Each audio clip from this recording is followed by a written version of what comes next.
Bonjour les enfants, bonjour à tous, j'espère que vous allez bien. Aujourd'hui, nous sommes le mercredi de Parashat Vaïra. Alors aujourd'hui, nous allons commencer bien sûr avec la première plaie que les Égyptiens vont ramasser, c'est celle du sang. Tout le Nil va se transformer en sang. Pharaon se disait le dieu du Nil? Rien du tout.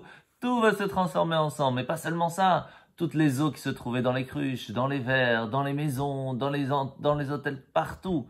Et même les jus de fruits. Et lorsqu'on pressait une orange, cela se transformait en sang.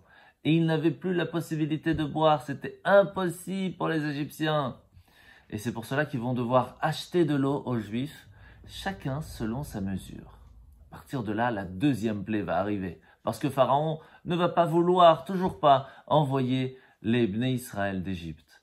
Alors, les grenouilles, une grande grenouille va sortir du Nil, et les Égyptiens vont commencer à la frapper. Et plus ils frappaient, plus elle faisait sortir plein de petites grenouilles. Alors ils frappaient encore, et encore plein de petites grenouilles, et ils frappaient encore. Mais arrête de frapper, c'est stupide, tu vois bien que plus tu frappes, plus ça va te faire mal, il y aura encore d'autres grenouilles qui vont sortir.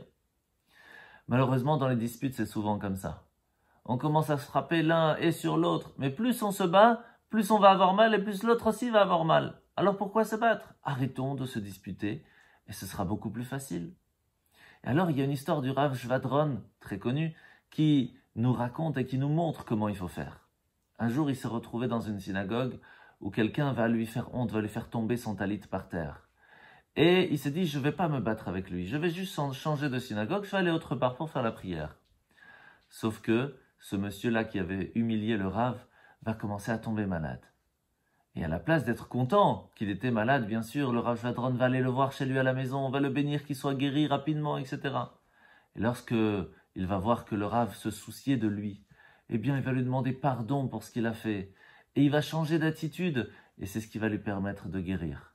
Donc, vous voyez les enfants, à la place de se battre et de se disputer, c'est dommage.